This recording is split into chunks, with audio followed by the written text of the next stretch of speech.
Everybody wants the greatest show ever. Everybody wants the greatest show ever. Down, baby, down, get your ass out the way, 'cause here we come and we springing this spectacle of Indian town. We got creep shows, freak shows. Most people don't like these oddities. Most people would love to have a shot at these. If you think it's too good for us sideshow freaks, let me know, and I'ma win smack your cheeks. Come on.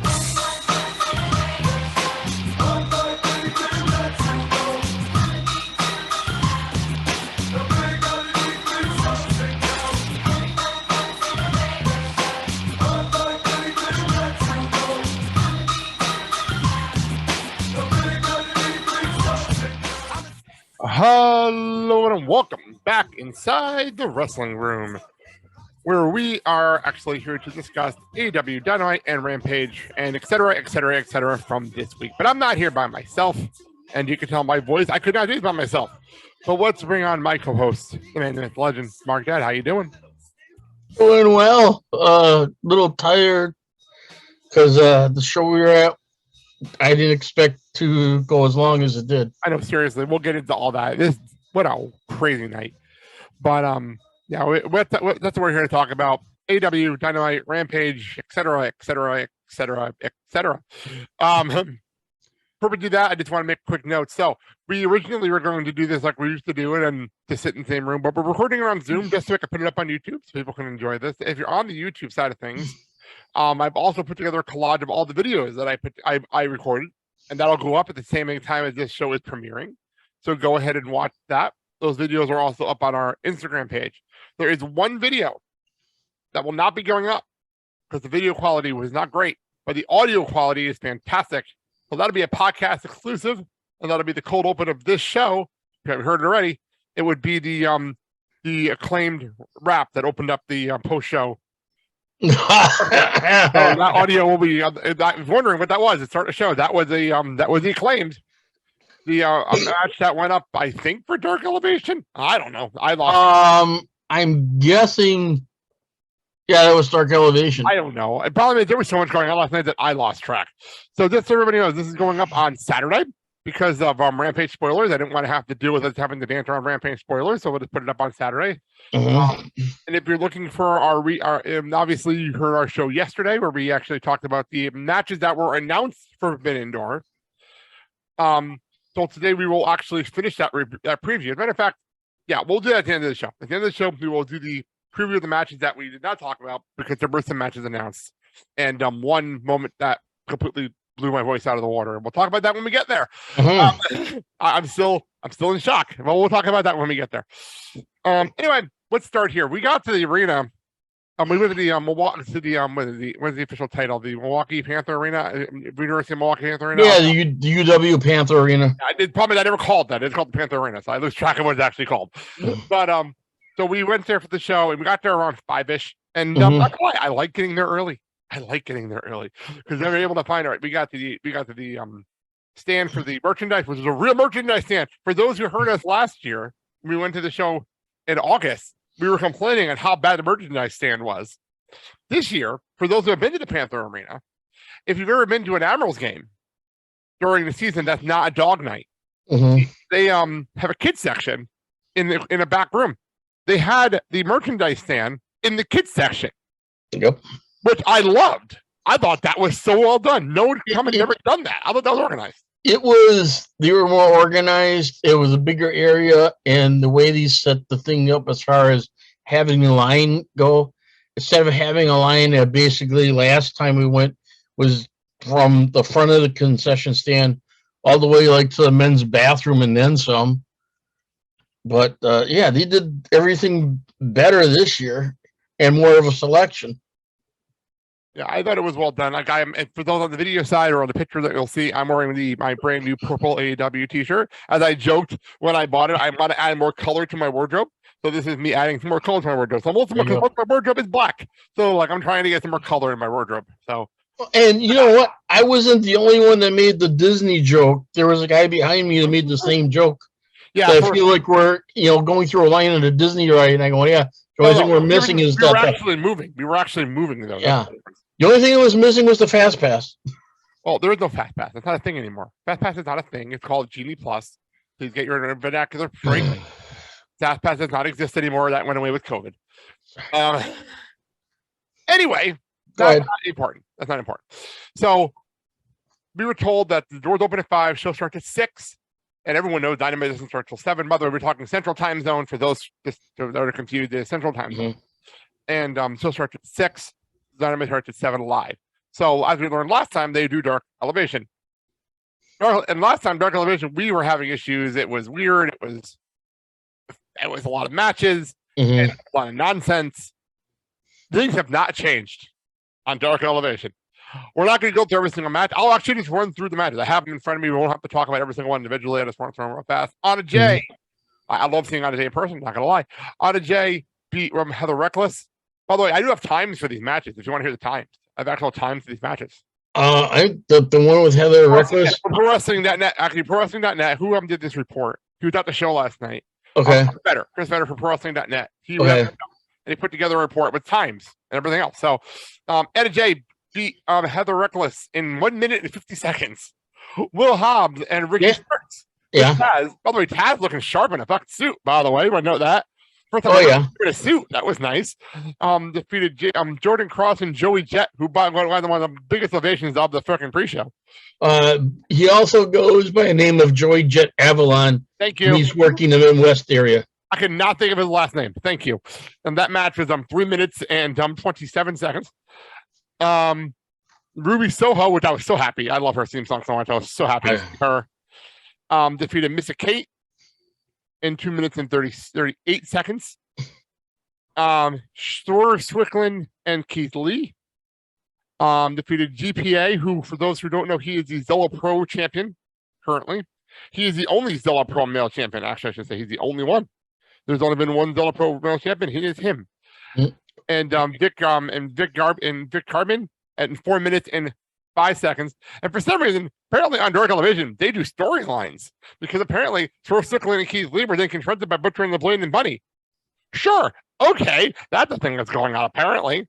Ethan Page beats Pentago in 1 minute 35. I didn't see this match. I was in the line getting food. I also missed John Silver beating Kevin Matthews in 2:21. And I was getting food. Brody King and Buddy Matthews. I don't even know how to pronounce these names. We'll try it. Burr Baker and CJ Escaraba in 2:34. So, Dad, you were actually sure all these matches. I missed a couple of these matches. What were your thoughts of this version of Dark Elevation this time? It was very similar to what we went through the first show that we had with AEW.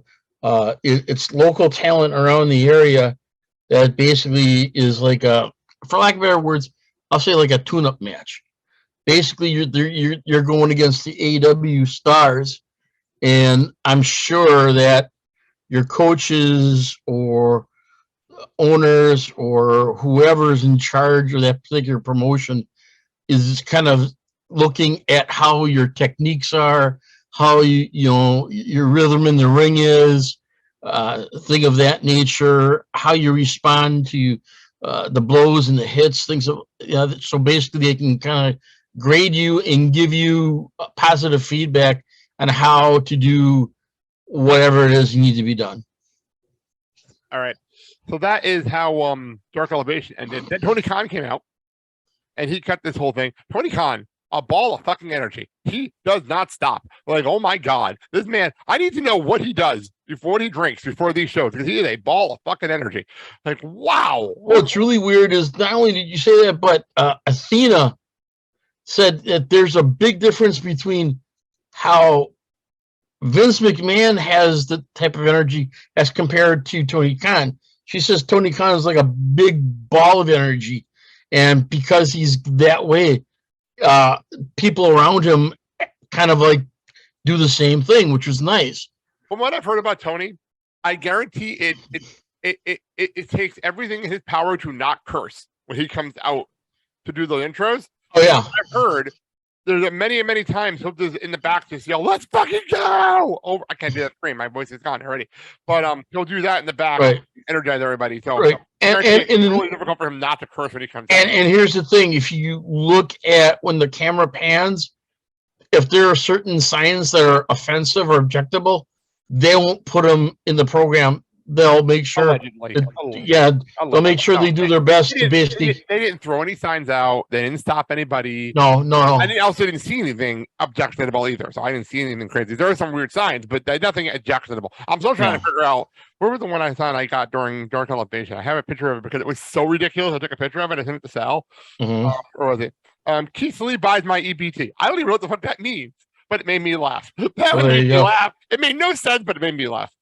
So, and the thing is during this, the tag match between Swerve and Keith Lee, there seemed like, and this is storyline, that there's still a little bit of tension between the two of them to get things. That too. It gets brought up on Rampage. Yeah, to basically get things figured out. Where Strickland Shane is basically all okay. This, high energy. And Keith is, before we do anything, we should talk about it. Yeah. So we'll get into everything. Let's get into Dynamite. So for those in the arena, the Dark Elevation ended about 6:45. Yeah, around there. About there. And then they had to change the ring, screw it open, and get everything ready to go. Mhm. One thing I noticed that I didn't notice the last time, but number one, how fast they changed this ring over, by the way. Holy crap, they've gotten good. The other thing I also noticed is they have two different, the barricades on the outside, like the ones that they run into on the outside of that side of the ring, they have two different versions of those. And I noticed it later. They have one for Dynamite and one for Rampage. I did not notice this last time. I didn't notice it last time. I thought that was pretty cool. Okay, so those wondering where we were sitting, we were 5 rows upstairs right by the entrance ramp. Which is why if you've seen my pictures online or my video online, a lot of the pictures are not zoomed in. They're edited just for quality purposes, but they're not zoomed in. We have fantastic seats. Mandy got us amazing seats. If you're on YouTube, the picture I have up on my screen is actually from the Dynamite intro. Because we were right in front of the fire, in front of the fire. Let's put it this way. When the pyro went off, we felt the heat from the pyro. The fire and everything else. And throughout the show, I forgot I had pyro. And we'll get to that. So let's get into Dynamite. Apparently on the... Okay, so I'm going to follow the report by Dave Marnett from ProWrestling.net. Okay. Apparently on the air, they actually did a recap video about the Young Bucks winning the tag belts and Christian turning on Jungle Boy. That's rare. They never do that. So that's good for them. Mm-hmm. Let's go back into the arena. So we had Tony Schiavone in the ring to open the show. Mm-hmm. We had Bryan Danielson come out and do this whole spiel where he's obviously, for those who watch the show, you know what happened. I'm not going to go through the entire rundown of the show. But Bryan Danielson, the first time we've got to see Bryan Danielson because he was not part of the company last year. So that was exciting. Bryan Danielson was really cool to see. But of course, he's not going to be part of Forbidden Door and or Blood and Guts. That got a very negative reaction from the crowd. Yeah. And then Zack Sabre Jr. came out randomly, and that was it. Very anticlimactic. This whole thing felt anticlimactic because Bryan was promising something, and then he didn't bring anybody out, and then when he came into the spiel, it was like Punk, where he says, "Well, I got some good news, and then I got some bad news." Yeah, I'm just saying, I'm not gonna go through all the details, but it felt anticlimactic when it was over. Really? We waited for this, and they flew out Zack Sabre Jr. for this. Really? He's not even gonna cut a promo or anything. We got nothing else. Really? And here's the thing: Zack didn't run down to the ring to confront Bryan. Yeah. It was just on the ramp entranceway. It's like, okay, and you're waiting for more, and it didn't happen. Okay, what's quick question? Who do you think is going to be the mystery person? I know who I'm leaning towards personally. I know how I'm leaning towards. Kushida. No, I don't think it's going to be Kushida. Claudio Castagnoli. I've heard, apparently on commentary, it was mentioned by William Regal that the person that's going to face him is going to be part of the Blackpool Combat Club. That's possible. If that's the case, Claudio. I'm going Claudio. Okay. So that's the case. I'm just going by reviews I've heard today. Because the other thing that came to mind would be Timothy Thatcher. I don't think that he would work here. I don't think he's older than everybody else. I don't think that would work. Okay. So that's a good one. I do like the answer, but I don't think it's going to work. Okay. Then we move on. And then we lost CJ for a little while because Orange Cassidy came out with Punky Vice. And then Will Ospreay came out with Ozzy Open. And we lost CJ for a little while. We learned CJ has a massive crush on Will Ospreay. I did not realize this until last night. How much of a crush he had on Will Ospreay. Oh yeah. But I thought this match was great. I have a question for you though. Go ahead. We know who Will Ospreay and Aussie Open are. Mm-hmm. Or Hunky Vices. I shouldn't say we know who Rocky Romero is. Right. Didn't it seem like half the crowd did not have a clue what was going on? I think what threw them off was United Empire. Yeah, that's what I mean. I feel like Right. half the crowd does not know who they are. I think that some of the crowd going into the show figured it's going to be all AEW. No. Everyone knew this was a Forbidden Door go home show. Okay. It's not bullshit. Everybody knew what this was. Right. Everybody knew what this was. I think the crowd didn't think we'd get it this early. No. They advertised this match. This match was advertised a week in advance. Yeah, but I don't think they figured that this match would be later on in the card. Oh, that's different. That's fine. Right. I just felt like the crowd did not know how to take off the Open. Rocky Romero is still never on TV much here. Like, I just feel like this is a New Japan storyline. They just threw Orange Cassidy in just to make it a match. Like, it was weird. Like, I don't know. It's weird to me, this whole storyline. I think it's weird. Yeah, maybe he's an honorary member of Roppongi Vice now. Orange Cassidy's in Chaos. Really? Yeah, you missed that? You missed that last year? We're best friends and Orange Cassidy got put in the Chaos? Okay. That was last year. That happened last year. So Jeff Cobb and Gerdo Khan, we'll talk more of them later on Rampage. FTR came out. That got a massive pop. Holy crap, FTR. I did not realize how over FTR was. I didn't realize how over they were. Very. That was fun. I'm going to skip over the Jay Lethal stuff because that was meaningless and stupid. That was meaningless. I don't even know why that was on this show. Shivani's in the ring. And this is where the crowd was fucking hot. Christian Cage came out. How do you get Christian Cage to be a heel? Yeah, turn on Jungle Boy. Holy shit. This crowd was red hot when he came out. And then he starts insulting Milwaukee, and then they turn white hot. And they shut the fuck up chant. That was the loudest one I've heard of those in ages. And we had a loud one in our last show. What was the comment he used? He goes, I'm not going to talk over you idiots. So basically, you're either going to shut up or I won't say anything. And then there was the shut the fuck up chant. By the way, this is the dumbest storyline ever. That Christian Cage had a grudge from a year ago and just now turned on Jungle Boy. That is such a stupid story. But whatever. Well, as Christian puts it, I wanted to basically hitch my wig into a rising star. For the year! You know, he said, I did background on him and how good he was and everything else. And I'm just going, stupid. You know, but when he showed the tape from how he insulted his sister and mother. Cool. That was cool. I like that. And then in the promo he cut last night, there was one line. I'm about to get to it. I'm about to get to it. You can do it. You're about to get to it. But there was one line, and all the kind of the different media outlets picked up on it. When he's talking about Jungle Boy. I saw nobody covering this today at all. I saw it this morning. By who? Non-wrestling. Oh, non-wrestling? Yeah, non-wrestling. No, these were different wrestling sites. That doesn't matter then. That doesn't matter. I'm talking about non-wrestling. You said non-wrestling. All kinds of media outlets. I thought you meant like TMZ. No. So the line, and it still gets me, and it stings, is your father is dead. I got it right in front of me. Jungle Boy had a father, but he's dead, and that's probably a good thing. Because to be ashamed if his weak son crumbled at his feet. Holy shit! What a line! Or what was the one about Jungle Boy's mother that? Oh yeah, he'll make him.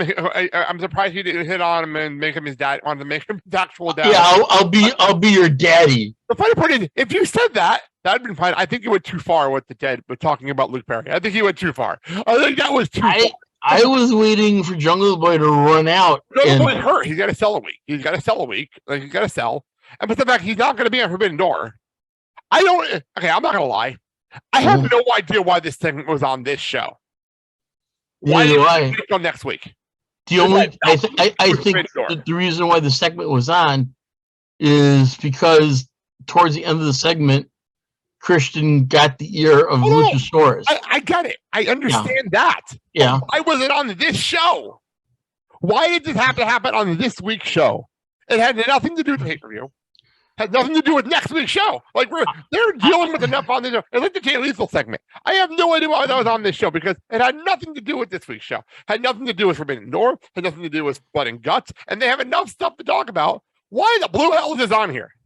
And it was purposes. Don't get me wrong. Don't get me wrong. It was great. It was a great promo, masterclass. Yep.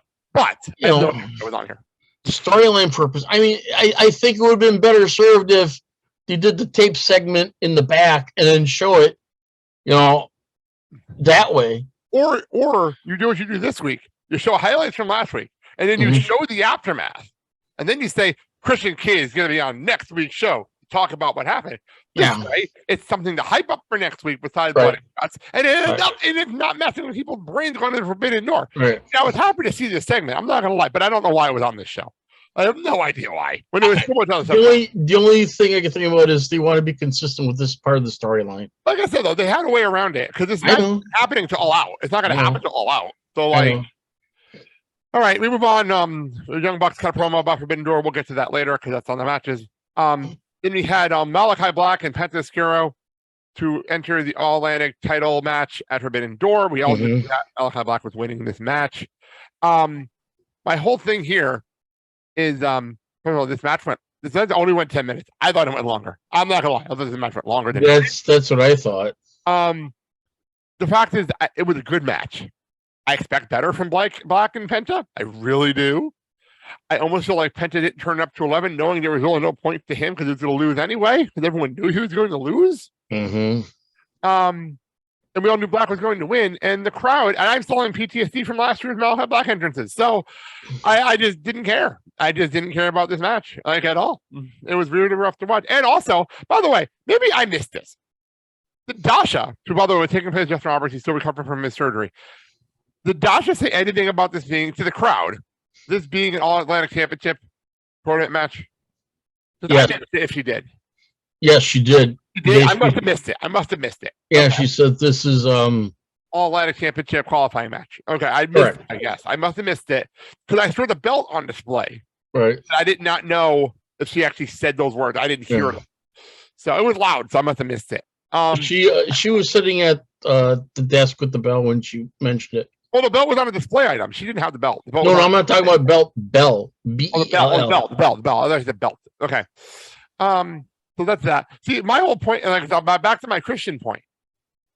You could have done a whole bunch of stuff, but you said on the screen and do something because they did the same thing for Wardlow. They put a video up, took 2 minutes, and said, "I'm coming after you, Scorpio," and that was it. That's all you had to do. If you're not going to have Wardlow on this show, that's all you had to do. Great. That's fine. Right. All right. Again, another entrance we haven't done before. Adam Cole came out. Did not know he was coming out. Baby. That was awesome. That was a lot of fun to do that entrance in person. And this how the Young music kicked. And and he came out. We know Silas Young. Yes. We enjoy Silas Young. We've seen many a time. We've seen Ring of Honor. He's a Milwaukee native. What do you want to tell this audience about Silas Young that don't know? Because I guarantee a lot of people watching Dynamite had no clue who he was. Here's the thing with Silas. When he was in Ring of Honor, he was getting more of a push to basically put him in direction to get the Ring of Honor championship. He was a former television and tag champion, just for those wondering. Right. So they were trying to go that way and give him the push. And then as he's getting the push, problems within ROH developed, especially backstage and production. And that's when things in the leadership role Booker, kind of went. I have a question. Go ahead. Does this match happen if we're not in Milwaukee? Is Silas Young in this match against Adam Page if we're not in Milwaukee?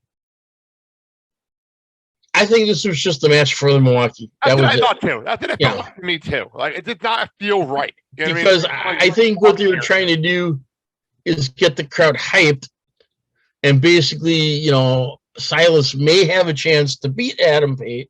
And you knew he wasn't. The problem also was, here's my problem, and I would love to know how this came off on TV. I haven't had a chance to rewatch it. I've been busy with work stuff and other things. I haven't had a chance to rewatch the show before we recorded this. I love to know how it sounded on television, because at a certain point of the match, the crowd was chanting for Silas over Adam Page. Mhm. That's not what you want. Because Page is your face. Like, it's not like, why would you do this? Knowing that the crowd is going to turn against him. It was weird. Well, we both saw his like finishing move. Oh yeah, Well, I know. He kind of botched it, but tried to rectify it later on. You know what I'm saying, right? Though you understand what I'm saying. Like, Right, why would right. you do this match here when you know Silas is going to get? It's almost like Tony knows Silas is from Milwaukee, Right. but did not realize that he can never be a heel in Milwaukee. Like, he can never be a heel here. We learned that lesson. As a matter of fact, anyone who's our wrestling intro with the We Are Average head, that came from a Silas Young promo. Right. That came from. Like, I mean, and here's the thing: as the match went on, people were chanting more for Silas because exactly, they thought, that's my point. That's my right, point. because they thought he had this chance to beat. You knew who was going to win. You knew who was going to win. Everyone knew who wasn't going to win. I No. don't think in a main event feud, he's not going to beat Silas. Silas not going to beat him. But he made a going of it, and you got to give him credit for it. I would love to know how I didn't realize this match went 9 minutes. I did not realize this match went 9 minutes. Oh, Had a commercial break in between. Did not realize all that. Okay, for those wondering, I've been to many a WWE show where you know we're in commercial. Mhm. I had no idea when we were in commercial during the show, unless they told us. I had zero clue during matches when we were. No, They compliment to the wrestlers. It was a compliment to the wrestlers, Mhm. but I had no idea most of the time. If Sal didn't tell me they were in commercial, I had no clue. Mhm. Zero clue. Which I like about the show. I appreciated that. I appreciated that too. I just want to clarify that because we keep saying like these matches are long, and you're like, "Well, the match had a commercial break." I'm like, "We didn't know that. We had no clue." You know, that's like they didn't say they were going to commercial, and it's going to be like once or picture. twice the whole show, like once or twice the whole time we heard commercial breaks, and that was after segments or something like that. Like the only Right. we ever knew. So anyway, after the match, Adam Cole got on the mic. I wanted to talk this through because I have to. Okay, so Adam Cole gets on the mic. He starts story time with Adam Cole. Jay White's music hit. He comes out. They start talking. Mm-hmm. They start chit-chatting, and then White goes to the ring to confront Hangman. Cole then came down to help, and it looked like he was going to hit White with the belt, but he ended up helping Cole, helping White against Hangman. Then the crowd in our area starts murmuring, asking for Kenny Omega, because that's the person everyone had in their mind is going to come out, because the person that everyone originally expected was not supposed to be in the country. Mm. And then I lost my mind because all of a sudden the coin flip happened and Kazuchika Okada's theme music hit, and I lost my shit. And for people are wondering, have seen the pictures, there's no pictures of Okada's entrance because I was too busy jumping up and down like a lunatic, going crazy. Like, I was going absolutely fucking crazy during this, to the point where I was like, oh shit, I gotta take pictures. I gotta take some pictures. So for those wondering why my photos, I have no entrance. It's because I was too busy screaming my head off, going absolutely fucking crazy. And I warned you guys months ago that if Okada came out, I was gonna lose it. And I have not had a mark out moment like that in years. Like a legitimate mark out moment. Yeah. I don't mark out. I don't mark out for anything. And I lost my shit. I kind of liked it as Jay White came on and got the microphone. He goes, "I'm sorry to interrupt story time with Adam Cole." Like, you know, the kind of like the backhand compliment. But you're right. I didn't think Okada was going to be there, make an appearance. No, absolutely not. Absolutely not. If that was one of the secrets that Tony had, they kept it very well hidden. Yeah, I lost my mind. I was happy. I was ecstatic. And for those wondering, this is not the comical Okada. This is the serious badass. I want to kick ass Okada. Exactly. This was amazing. I got tons of photos, tons of moments, and that is the moment where I lost my voice. That is the moment. For people wondering why my voice sounds like this, you blame Kazuchika Okada, and that's the prize entrance, because that's when I lost my voice for the evening, and I haven't got it back yet. And it's the next day. I still haven't got my voice back yet. All right. Apparently we did not go to break. Apparently we did not go to break yet. On TV. The break came after the Stokely Hathaway, Kiera Hogan, Jay Carbo video. That's when we went to break. Did not know that. Apparently, by the way, the crowd reaction to Okada on TV came over amazingly. Like, amazingly. So that's good to hear. That's very good to hear. Next up, we had a segment with Took Hathaway, Kira Hogan, Jade Cardhill on the screen talking about how Red Velvet's no longer going to be with the group for a little while because she's hurt. I feel like injuries in AEW have been adding up quickly. Oh yeah, I mean, it's like at least 5 or 6. It's ridiculous. They're the list, and Matt Hardy's how hurt, and obviously without Jeff there, Jeff's gone now, and like CM Punk, Bryan Danielson. It's getting ridiculous now. In the women's division, now Red Velvet's out. Apparently they're bringing in a new baddie. There's rumors going around. It might be Mercedes Vernado. That's what I heard today. Yeah.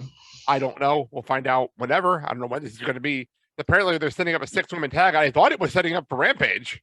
I actually thought this was setting up for Rampage because it was Statlander and Athena after the break. Right. And Willow Nightingale. And I thought we were going to get the match on Rampage. We did not. No. So I don't know what. That means that down the road, that may happen if they get a baddie. Here's the thing, the way I took this take off of it, and I could be wrong, is there going to be a tryout for the next baddie? Is that it? It's online. You go online and you sign up. Legitimately, the baddie section. Yeah. Like in Milwaukee. Right. If Jade had a match tonight, they didn't have a match tonight, but if they did, there would have been a bunch of girls in the crowd that you could have signed up online and been in the audience, part of the baddies section. That's what the baddies is. Yes, and Stokely Hathaway kind of said you can. But my point is, though, that's happened in every other city. They didn't do a Jade match today. If they did one, they would have showed that on TV. Right. I was curious where it would have been in the crowd. I'm curious what they would have put it, but like, that's what that's all about. Right. Well, I could have seen if they did that, a local girl kind of come up and see if she make the cut, but. Yeah, but they didn't do anything else with this. Right, Move on. Our next thing with Toni Storm versus Marina Shafir. Marina Shafir's theme music, by the way, is actually more badass in person than on TV. On TV, it's terrible. In person, I actually liked it. I thought she made a good showing for herself. I really did. I don't know when Shafir and Nyla Rose started hanging out together. I have no idea when the hell that happened. It must have been. I don't either because I don't remember the storyline including Nyla Rose. It must have been on Dark. Dark, because there's no other logic. I got nothing for there. Okay, now my other question: where did Vicky go to? That's another question I have no answer to. That's another valid question. I was thinking the exact same thing. I said, "There's Nyla. Where's Vicky?" I said the exact same thing. It was also weird because Nyla always has her ring gear on, so seeing her in a t-shirt was weird. So I didn't realize it was her. I'm used to seeing her in her ring gear. That's why I asked that question. I did the same thing. Yeah, Mandy did the exact same question. I didn't realize it was her. Realize it. And this is actually when once Mandy got to see Toni Storm, this is when Mandy and CJ went to get more food. Yep. And when she went to go tell a quick story, Mandy tweeted because where our seats were, we got to see the wrestlers leave. I got a bunch of cool pictures. Right. And Mandy saw Mandy Huber down on the floor. Really? And that's that. I don't know if you heard all this. And then she tweeted out at Amanda Huber that she's fangirling and saw her on the crowd. Mm-hmm. And Amanda Huber tweeted back to Mandy saying, "I'll find you later in the show." And because Mandy put her section out there and everything. Well, Mandy was getting food with CJ, and Amanda Huber ran into her in the hallway. And Mandy reintroduced herself, saying, "I'm the person who sent the tweet," and they gave it. Then they had a couple of hugs and everything up in the. Cool. Amanda Huber, awesome person. I just wanted to make sure I share that story because that was going on during this match. Right. That was all going on during this match. So Toni Storm beats Amina Shafir. Nobody in the crowd seemed to care. And then Thunder Rosa came out, and nobody in the crowd seemed to care. Actually, there was a Thunder Rosa. I feel bad for her. there was a little pop for Thunder Rosa when she came running down because it's Thunder Rosa, and then they realized, oh, nobody cares about this match because this match, as we talked about on yesterday's show, this match does not belong on this card, and the only reason it's on this card is because of the fact there's no women in New Japan. Mm-hmm. So, move on. We have a weird video from Darby and Sting to set up a match for Forbidden Door. We'll get to that in a few minutes. Mm-hmm. Then they started announcing stuff for Rampage, which we'll get to, and then they ran through the entire card. And apparently, according to Jake Barnett, Excalibur ran down the Forbidden Door card at 300 miles per hour. He usually does. And then so did Shivani and made fun of him. As usual. So we went to break. We came back after the break. And we had before we went to break, Jericho's entrance started. And we went to break during his entrance. After the break is when Lance Archer's entrance happened. So for those who don't know, when we were in a commercial, Jericho took the mic, and he started doing a promo about Sammy Guevara and Ty Conti, and doing the whole thing, getting heat from the crowd, and I thought that was pretty cool. That was us at home; nobody else saw that, so that was pretty cool. He came back to the break, and Lance Archer's pyro terrified us because I forgot he had pyro. I forgot Lance Archer had pyro. I think this is the first time we saw Lance Archer in person as part of AEW, so that's why we watched our last show. So I didn't know he had pyro. Yes. And then Tanahashi came out, and you marked out. Yes. And you marked out for Tanahashi. Not as bad as me, but you marked out. Well, here's the difference between you and me. You have surgically repaired knees. I do not. There's a big difference between you and me. I can jump up and down like a lunatic. You can't. There's the only difference between you and me when it came to this show. Neither can Tanahashi, but he still makes an attempt. No, I'm just saying, though, there's a difference between how I reacted to Okada and how you reacted to Tanahashi. We both had a mark-out moment. It was just a different physical form. And here's the thing with Tana, and that is he's had his knees banged up and repaired so many times. I'm not sure what he's got left, but God bless him. He's working cartilage to cartilage at this point. Yeah, God bless him. Bone. I heard he's like 40 years old, right? 42. 42. Yeah. And then Mox came out, and the place went crazy. I will never get Mox's entrance. I will never ever get old. It will never get old. Here's the thing with Moxley's entrance is that you're always wondering where he's going to be coming from. Yeah, I love it. He actually came from a different spot than he did last time. And did you notice that? Did you notice that? Yes. He came from a different spot. Last time he was right in front of us on our other side. On the other side of the arena this time. He was in a different area. I was like, of course you did. Of course you did. I was waiting for him to come down either with a bucket of popcorn or a big glass of soda. No. He would never do that again. No, he will not do that ever. No. Is he coming with a bottle of water though? No, he does that. He drinks the water and throws the water, but he will never do food. He will never do joke. It will never do like. Are you hearing an echo? There we go. I'm sorry. I hit a knob on my soundboard. Okay. We're good now. Can you hear me now? Yep. Perfect. Okay. Better? Cool. Good. All right. What were they talking about? Oh yeah, Mox. Mox said in his book. I just finished Mox's book actually. I just finished it like in the last. And he said in his book he does not want to go back to Ambrose stuff. So you're never going to see him doing those gags again. You're never going to see that. So. The thing I only missed, and I because I'm accustomed to it, is the ring entrance. By the way, you blew out the Zoom recorder, and I only heard half of that. We were so loud on that one. But no, for those who didn't realize, Justin Roberts wasn't there. He said at the top of the show, Justin Roberts was there, and this is where he was missed.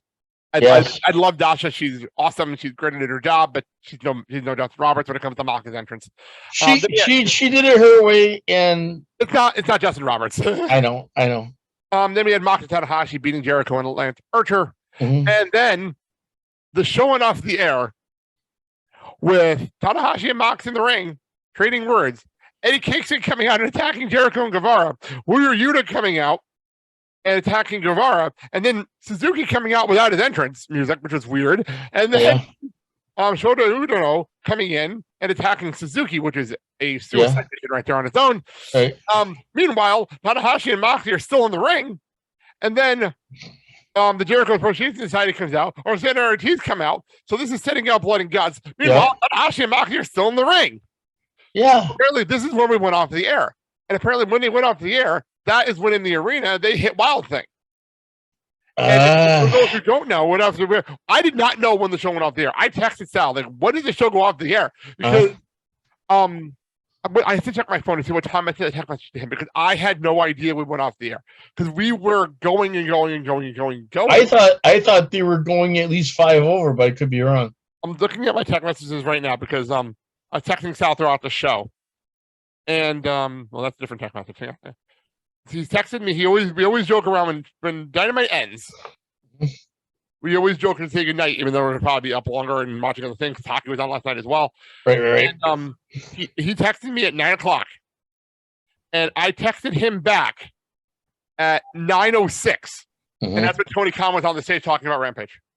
So we had 5 more minutes of brawling Shit. to us with Wild Thing playing in the background. My thing is for the longest time, Moxley and Tanahashi are up there. I thought that was hysterical. I'm sorry, but You know, that made me laugh. They were looking, you get to looking back and forth, and then towards the end, they were kind of like mumbling stuff. And part of me says, "What? Are you getting each other's phone numbers or something, or what?" That made me laugh. I'm not gonna lie, that made me laugh. So then we go, and then Tony Khan comes out, and he hypes up Rampage again, ball of energy. Yep. I don't know what the hell. I honestly, I have a video, and I'll put the video up on our YouTube page. I have no clue what the fuck he was talking about. I have no idea what he's talking about because I was exhausted at this point, and we're all trying to catch our breaths from the chaos. You mean the first time he came out or second time? He came out for Dynamite, and then he came out for Rampage, and he started rambling about the Rampage stuff thing. For the first time in a long time, like, you haven't been here in 10 months. Of course he's going to be the first time in a long time. Like, really? I rewatched the video, and I still have no idea what he was talking about. So Rampage, they set up the ring for Rampage, and I want to make a note for Rampage. Tony, AEW, you do not have to film Rampage like it's a show, like it's a live show. You can just do the matches and get us out of here in a half hour or 45 minutes, whatever. You don't have to film the hour show like you're filming a television show. You don't have to do that. I hated when WWE did that with tape SmackDowns. I did a couple of those. I hated it. That's the problem I have with this whole thing. Here's the thing with Rampage. It's 3 matches at the most, maybe 4. It was 4 matches. I have it in front of me. We'll go through the card here. We open up the show. Okay, again, we're doing this. I'm putting up a Saturday morning, people. You should have watched Rampage by the time listening to this show. I warned you at the top of the show. You haven't watched Rampage yet? Go watch Rampage and come back. We're not stopping. We opened up with Andrade, El Idolo, and Rey Fenix. I have zero problem with this match opening the show. Matter of fact, it got the crowd rolled up. Rolled up for the brawl. Okay, before I'm guessing this thing went over 10 minutes. Higher, Bob. We're talking 15-minute mark? Higher, Bob. 25? 18:27. Holy crap, they have good cardio. 18:27. And that included Roosh coming out to interfere. And then ripping the mask off and Penta. So this probably the whole segment as a whole probably went over 20 minutes. You know, I have no idea how this is going to work on Rampage on Friday. I have no idea. And here's the thing: watching the match, right? Andrade had his high points. Rey Fenix had his high points, and then you had Alex there for Rey, and who was there for Jose. We have to see Jose right. and Jose and Alex fight. I have pictures of that. That made me laugh. That got that was fun. Hopefully the crowd got to see that because Mandy's saying, "Man, is Jose built?" That was fun. Well, that obviously will air because that was right before Rush's interference. That will definitely air on TV. Well, again, people, if you're listening, you're hearing this on Saturday. We have not seen Rampage on TV yet. Yes. I will watch Rampage. I watch Rampage every Friday. I will watch it because I want to see how this airs. I don't remember what I'm going to be. And here's the thing that the Rush Run-In set up is the T-shirt. Yeah, La Facción de los Ingobernables. Yeah. So they're setting up their own faction of Los Ingobernables in AEW, right? As opposed to Los Ingobernables de Japón. But are they? I think, and I heard this. I heard this on what I was listening to. I was listening to Wade Keller's Pro Wrestling podcast.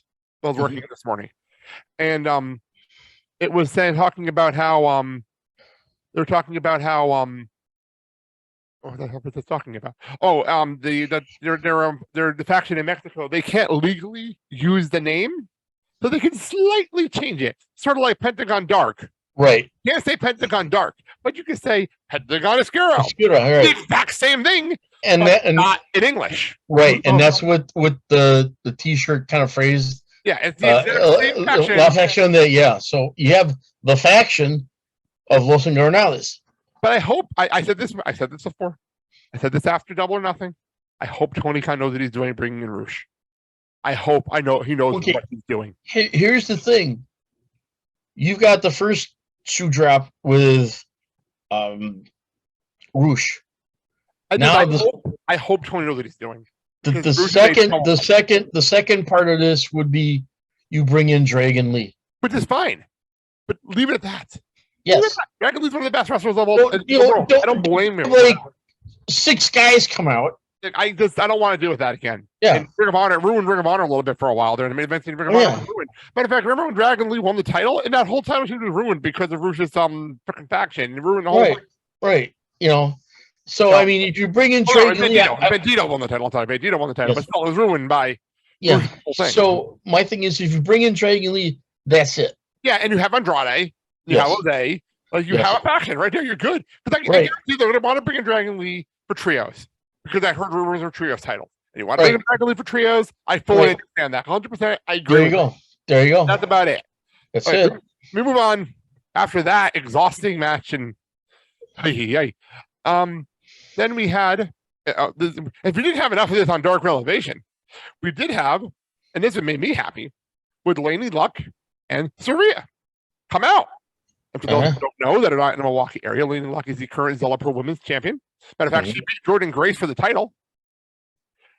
And Saraya is on BCW Legacy here in Milwaukee. And I love her. I met her. I got a picture with her. She's a really cool person. She was on the podcast. We interviewed her on the podcast in 2019.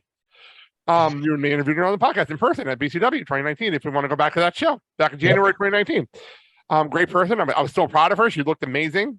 Like she looks more built. Like she looks. Like I was gonna say she looked like she put on some muscle, which is really good. So that's really, really cool. Mandy's right behind me saying hi. So that was fun. But then they were facing off and got killed by Serena Deeb and Mercedes Martinez. Again, I have no clue when these two started teaming, but that's the thing that happened. Does it look like maybe down the road that you're going to get a match between those two? Who's Serena and Mercedes? Yes, I guarantee it. And then we cut to a backstage promo with Swerve and Keith Lee, and they set up what you were talking about earlier that nobody will see on Dark Elevation if you're not John. Yeah. And then they started talking about Forbidden Door, which we'll get to in a minute. And then we had CJ lose his mind again because then we had Hook. And I'll just leave it at that because if you've ever seen a Hook match, this is a Hook match. Here's the thing with Hook. He comes, he enters the ring, he looks around, and he does his shit, and he leaves. Okay, I'll ask you again. How long was this match? Not entrances. The entrance is longer than the match. 3 minutes. Minute 42. Oh! The match was a minute 42. The entrance was 5 minutes, but the match was a minute 42. What's the old thing that they use? It came from JR. You know, he ain't getting paid by the hour. Yeah, so that was pretty funny. And Mandy just said behind me, that's it. But the minute 42, we could not talk to CJ because Hook was in the ring. And here's the thing that people probably notice, once again, is spoiler. Spoiler, the show happened already. Here's the thing. So I was talking to CJ and I was like, the cold-hearted, handsome devil. And he goes, no, the cold-hearted, handsome, sexy-ass devil. There you go. It's the bedhead. I swear to God, it's the bedhead. But anyway, you were saying about Hook, God. Danhausen was not there. No, Danhausen was not there. Hookhausen was not available for the show. So my thing is, where the hell was Danhausen and who was he cursing? I don't know, probably in Chicago somewhere getting a drink. I have no idea. Does he live in Chicago? Does he live in Chicago? I have no idea. I would love to have a drink with that man. God, miss. He was being very evil somewhere. Very nice, very evil. Thank you, honey. All right, then we have our main event, which we thought was our main event, but it was a Rampage main event. And I do have the audio. If you go to our page, I had to record the Mark Henry. It's time for the main event. I had to record it, and the crowd was into it. It was fun. But we had Jeff Cobb versus Cash Wheeler, which on paper is a great match. And maybe when we watch it on Rampage, it'll be a much better match than it was in person because we were all exhausted at this point. And we were always wanted to go home. And even says it says right here in the notes here, it said maybe it was because it was past 10 p.m. The crowd was really quiet, which is a shame because these two worked really hard, which I 100% agree with. And here's the thing from our last podcast with Kelly Wells. I've said this when Jeff Cobb first came on the scene. Of course, people have to go back to Lucha Underground. You love this with Matata. When he came and people started noticing him in New Japan, and he went to the tournaments and then came to Ring of Honor and got noticed and became Ring of Honor television champion. I've been impressed with this man since he's came from Lucha Underground until now because of what Yeah, he can you have do. been. You have been. You've been a huge fan of his. I'll give Yeah, you that. for a guy his size and how he can move is just flipping amazing. And I'm telling you, down the road, I expect him to get a singles title shot at the IGW. He already has been IGW. While you would get your cough out, he Right. already has been IWGP Intercontinental Thank Champion. you. Right, and He I would also like been, for him. He's also been the never openweight champion as well. He's been the Right, never I would love for him to get a shot, but that's not going to happen. Let's be honest as here. long as Jay White is still. Not even talking about Jay White. You know how New Japan is with their main event scene. I know. 1,000 people in the mid card. They will rotate the mid card like crazy. Yeah, I know. Scene. It's People for 5 years. It's like playing chess. If we don't come out with our pawn, we're going to come out with our bishop. I mean, give me a break here. The main event scene and don't get me wrong, I enjoy New Japan main events, but when Ospreay got put into the main event scene, that was a big deal, and that took 7 years for that to happen. Yeah. It was ridiculous how long it took for Ospreay. But now Red Shoe's son is getting a little bit of that push. No. Okay, we'll get to Forbidden Door one last time in a minute. Okay. I have to figure out at the end of the show. Again, we're recording this on Thursday. Show airs on Friday night. You're going to hear this on Saturday morning. I have no idea what of this will air. I have zero clue what of this will air. But when the match was over, Great O'Khan came out, and then we had a FTR and we had FTR, Jeff Cobb, and Great O'Khan brawl, and that brought out Aussie Open and Will Ospreay, and that brought out Roppongi Vice and Orange Cassidy. And then Jericho is on commentary for Rampage, like he is every week. Mm-hmm. And that led to Eddie Kingston out of nowhere, out of the blue. And keep in mind, I'm telling people where our seats were. We were able to see the announce table from where we were sitting. We're right by the entrance, we could see the announce table. And out of nowhere, Eddie Kingston sprints out of the face tunnel and jumps on Chris Jericho. And I swear to God, I thought the table was going to break. I know Eddie is quick, and we've seen him quick in matches. I did not even see him coming. Like, he ran so fast. Here's the thing, right? When he did this, Mark Henry and Excalibur kind of pushed their chairs back because they were afraid the monitors were going to tip over. So they're fighting. And Eddie Kingston, and this is pointed out by Mandy numerous times, and I missed when this happened. Eddie Kingston grabbed a pen off of the announce table and started running around with it at Jericho like a shank. This is going on in the entire brawl. So they start fighting, and they fought into the crowd. They went around the building. They came back up to the stage, and every single time we thought it was over, Eddie Kingston went to attack Jericho again. This happened at least 5 times. Here's the thing.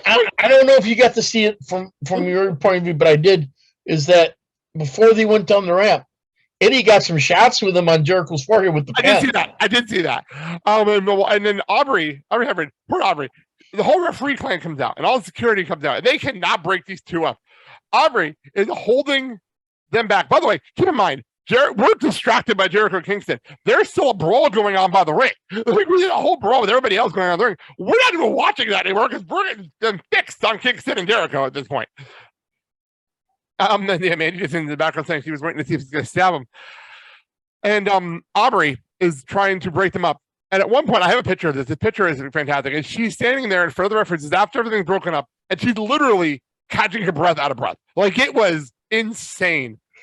But there are 2 pictures, and again, I don't know what's going to air, because Eddie Kingston did cut a promo at the end of the show that I guarantee won't air, talking about everything going on and everything else. I guarantee that won't air. They did that, and then during that promo, Aubrey ended up putting on Orange Cassidy's jacket, which was really funny. That was really funny. So then we're all getting ready to leave. We're all getting ready to go. Rampage is over. We're wrapping up. And guess who comes out? Exactly. Tony Khan runs back out. Literally runs back out, which is hysterical to me. Where the man gets his energy, I don't know if it's coffee. I don't know if it's other stimulants, but man, he's still Energy charged drinks. up. Energy drinks. It's insane. Red Bull. What was that? Oh, yeah, because Dasha was wrapping up the show. Yeah. Tony ran out to cut her off. Yes. Yeah, one more match for Dark Revolution. Well, of course. So then the Dark Order music hits. And that happened. And it was Evil Uno, Penn, and Alex Reynolds. And then, because they had to do this, because they weren't on the main show. They weren't on the main pause. They weren't on the main show, and they weren't on Rampage, but they got to be on the show somewhere. The Acclaimed comes out. And like I said at the top of the show, you'll hear this audio at the top of the show. As a exclusive on the podcast side. From the YouTube side, go download the podcast, you can hear the audio. Well, and here's the thing with the Gunn Brothers, okay? Yeah, boys. They did the same shtick as he did. Well, yeah, I guess this whole thing. Caster comes out and he does his rhymes, he does his fun stuff. I love listening to Caster. I know it's supposed to be heels, but I do not care. I love Matt Caster. And he's doing the whole thing. And then the Ass Boys chants start. And like you're saying, the Ass Boys, they named the wrong cities. Manny made a point to me last night. Chicago made sense. Chicago get instant heat in Milwaukee. I understood that one. St. Louis? St. Louis, they make a thing. Manny made a point they should have said Green Bay. Because at least that would have at least got a reaction. Well, I would have got a reaction because of Christian Cage on Dynamite bringing it up, and Jericho also brought it up too. Like that would have been a callback. But they didn't do that. They did St. Louis in Chicago, and then Bowens did the Milwaukee thing. The place went crazy, and what Mandy didn't see this on the screen because we have the screen. For those who are wondering, we have the stage in front of us. And we have the screens on the stage, but then to the side of us, we have another screen for what was on TV. Right. People would know this. And I look up at that screen, and somebody's holding up a sign that says, "Scissor me, daddy ass." There was not a sign that said that. And So what does he say? And then he sets up the whole thing. And all of a sudden he's like, "Scissor me, daddy ass." And Mandy almost thought of her seat laughing. I swear to God, we're all exhausted at this point. I swear to God, I thought, and I'm watching Billy Gunn, he's trying to keep a straight face. I swear to God, I thought that the wheelchair was going to flip over. I really did. Oh, yeah, that's so funny to me. So we have the match. I don't remember the match that well because I wasn't fully paying attention because I'm exhausted and I'm trying to wrap things up. And they're chanting Ass Boys. I had your phone and I'm trying to take more pictures and wrap up the day. Yeah. I'm trying to send myself the pictures from your phone because my battery was dying. So I'm trying to send my pictures from your phone. Right. So then I'm trying to remember what the hell happened. The Ass Boys ended up winning the match. And we move on to the Dark Order is then beating up the heels. And Billy Gunn must have been having freaking Attitude Era flashbacks. Because he got stunned. And then John Silver hit the people's elbow. And then he did the Scotty Too Hotty worm. And it was hilarious. I gotta admit, that was so everyone counted with us. And Billy Gunn took not one, not two, but 3 stunners. Yeah, I was amazed. It was really awesome. And here's the thing about Billy Gunn, okay? The man's physically fit. 46 years old. But 52 years old. He's 52 years old. But he will do what it needs to do to get a gimmick over. He is underappreciated in the role of the hype man. He's kind of like the hype man of this group. Underappreciated. I have to give credit where it's due. He's doing an amazing job. I couldn't stand Billy Gunn until. I'm sorry. I was wrong. He is 58 years old. Billy Gunn 58 years old. 58 years old. God bless him. He can still take 3 stunners. I cannot believe he's 58 years old. I thought he was younger than that. He was 58. So. And the guy's still built. I'm giving him credit for that. But, his boys run a little roughshod. And I think that's what the Acclaim does is kind of basically get them focused. So, all right. So then we'll end the show here. We'll wrap up our Forbidden Door preview that we did on yesterday's show with Kelly. We'll go through the rest of the matches that were announced on this show. So we did everything. We did all the title matches. We have Zack Sabre Jr. versus mystery opponent, which I'm going with Claudio. You said Kushida. Mm-hmm. We'll see what happens. I expect the winner to Manny to steal Johnny Gargano from the other room. So I'm expecting the mystery opponent to win. I think it's Claudio because he is going to be a member of the Blackpool Combat Club. Okay. But Then they announced a 8-man tag. Mhm. It's Why? No. I have no problem with this match. I Okay. understand why they're doing this match. Remember, you don't watch New Japan shows like I do. Yeah. They do tag matches like this all the time. Oh yeah, I know that. I have zero problem with that. But the randomness of this, and the sorry, okay, I'm going to read this exactly how it's written here. Go ahead. The Bullet Club, the Young Bucks, who by the way have said on there they're a Bullet Club for one night only. They're back to being Bullet Club for one night only. Okay. Young Bucks, El Phantasmo, and Hikuleo. Fine, I get it. The other team, that's why I stopped before. I'm like, we'll talk about it later. It is Sting, Darby Allin, Hiromu Takahashi, and Shingo Takagi, the dudes with attitudes. I am not joking. That is the name of the team. I have not heard that phrase a long time ago in WCW, where you had John Laurinaitis as Johnny Ace and Shane Douglas as the Surfers. I forgot the name, but their line was the dudes with attitudes. Yeah, so we all reacted. Every single one of us reacted the same way to that. Like we all did, because none of us heard the commentary. It just popped up on the screen, and we all cracked up laughing. Like, did that say dudes with attitudes? Like we all. I have not heard that phrase. I swear to God, WCW, and I think it was either Gordon Soley or JR coming on when I heard him come out. And the gimmick for that time with John Laurinaitis, Johnny Ace, and Shane Douglas is these guys were coming down on skateboards having bright pink trunks and long blonde hair, at least for Johnny Ace. And Shane had his hair, but they were both tan, like they just came from California and hanging 10. I'm sorry, but I can't wait to see this. I want to tell you, but I want to see what Sting. If Sting comes out in like the old Surfer Sting, I will crack up laughing. I'm not gonna lie. I will. With the red, white, and blue face paint. I will laugh so hard if they did that.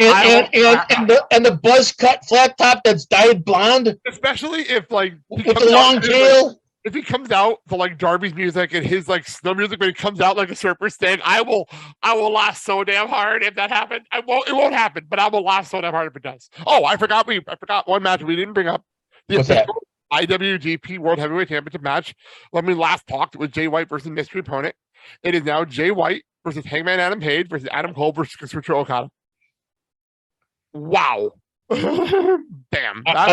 I'm telling you, Forbidden Door. Wait, one more match on the pre-show. We have Max Caster, the Ass Boys, and Billy Gunn versus the New Japan Young Lions from USA. Okay. From the USA Dojo. Right. The DKC who got squashed by Hook. Yep. Kevin Knight, Alex Coughlin, and Yuya Umina. There it is. Yeah. 8-man tag. Dad, back to your thing. Here's the thing when it comes to Forbidden Door and Tony Khan, right? The card is stacked from top to bottom. You know, there's like no, all the matches are listed. You kind of figure, okay, what match do I go to have a break where I can go to the bathroom or get food or whatever? I would feel like it's going to be the women's match. I hate to say it because I'm looking forward to it. I would feel like it's going to be the women's match. You know, and here's the thing: all these matches that are put on look like pretty good and sound matches. So it's hard to kind of judge when you want to take a break. But here's the thing: if you take a break, that's a video package for. If you take a break, keep the TV going. It's a live pay-per-view. We can't really pause it. You can't really pause a live pay-per-view. To be honest with you, you can't do that. So we'll get out of here. That's our show. I'm losing my voice again. And for people listening, I just want to throw out something. We paused the show for about an hour or so, and I still don't have a voice. So I took a break, and I still don't have a voice. That's just a lot of how my voice is right now. Real quick, I do want to get a plug in real fast. We talked about yesterday's show. I do want to plug our Fan Expo stuff real quickly. Saturday, July 9th, Fan Expo, Chicago. We have 3 things going on having to do with everybody on our team. First of all, Mandy is doing a panel, and you are doing a panel for her book, I Know I Am, at 11 a.m. This is on the podcast creative stage. At 1 p.m., Mandy will be going over to the Family Zone to do a book reading with cosplayers. Yep. And then at 2 p.m., we have the Blake South Show live, the Midterm Wrestling Pro Wrestling Report with the 2 of us and Mandy. Come join us. Yep. The full rundown of those events are on Friday's show. I just wanted to get that out there and plug it here. People listening. You know, Talk about next week. here's the thing. Love us or hate us, come out there and have fun with us, because this is what it's all about. If Is you don't like us, Kevin Fitz have a panel in the day. So there you go. yeah, you know, here's the thing. You can critique us, you can ask us questions, you can shout out things.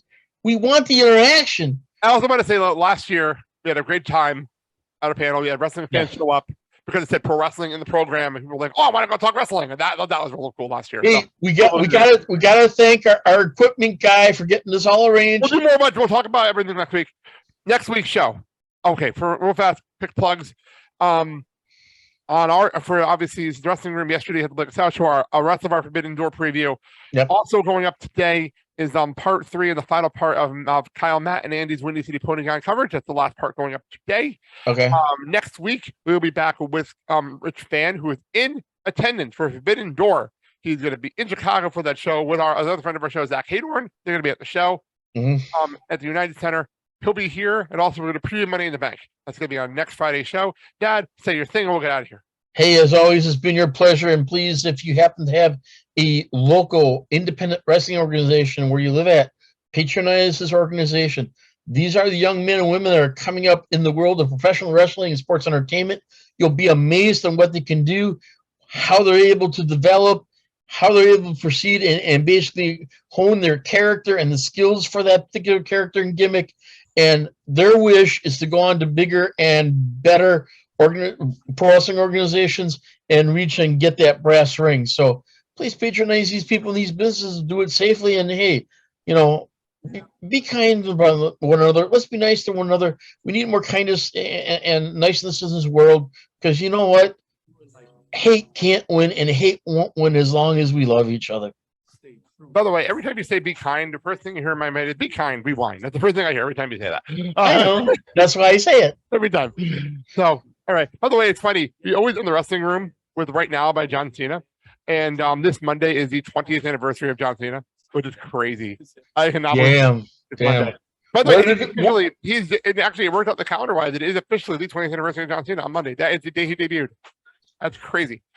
Where'd the time go? Okay. What was the term that Vince used? Ruthless aggression.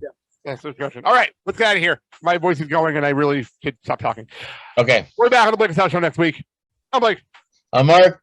And you've been with us here inside the wrestling room. Have a good day, everybody. All right, buddy. Hey, remember, it doesn't pay much to be nice, and kindness is always appreciated. And share to those friends you crowded near.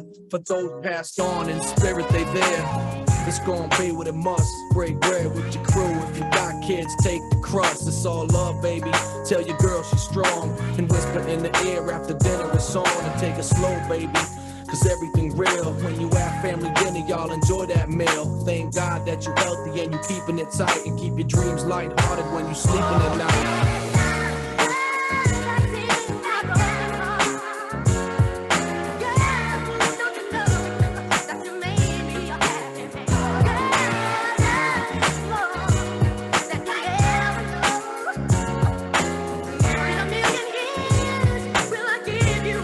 Yeah, and right.